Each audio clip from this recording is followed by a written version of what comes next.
मध्य प्रदेश सरकार अब भगवान श्री कृष्ण के नाम पर नई छात्रवृत्ति योजना शुरू करने जा रही है। इस योजना के तहत श्री कृष्ण की 64 कलाओं और 14 विद्याओं पर आधारित प्रतियोगिता होगी, जिसमें स्कूल और कॉलेज के मेधावी छात्रों को 1-1 लाख रुपए की छात्रवृत्ति दी जाएगी। लेकिन योजना के ऐलान के साथ ही सियासत भी शुरू हो गई है। कांग्रेस इसे सरकार की प्राथमिकताओं से भटकना बता रही है, जबकि बीजेपी का कहना है कि श्री कृष्ण सिर्फ आस्था नहीं बल्कि जीवन जीने की कला और भारतीय ज्ञान परंपरा के प्रतीक हैं।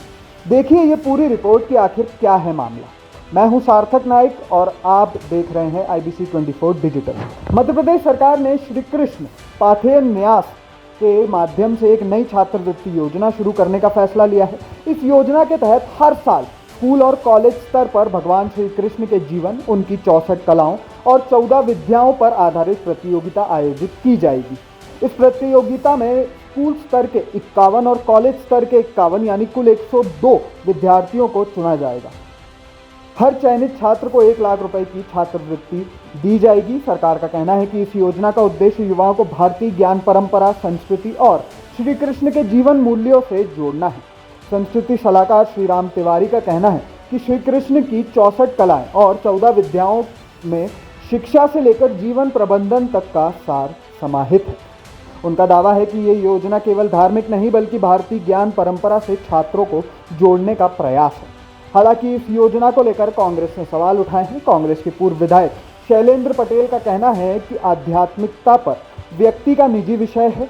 सरकार की प्राथमिकता युवाओं को बेहतर शिक्षा, रोजगार और बार बार सामने आ रहे पेपर लीक जैसे मामलों पर नियंत्रण होना चाहिए, न कि धार्मिक आधार पर योजनाएं लाना।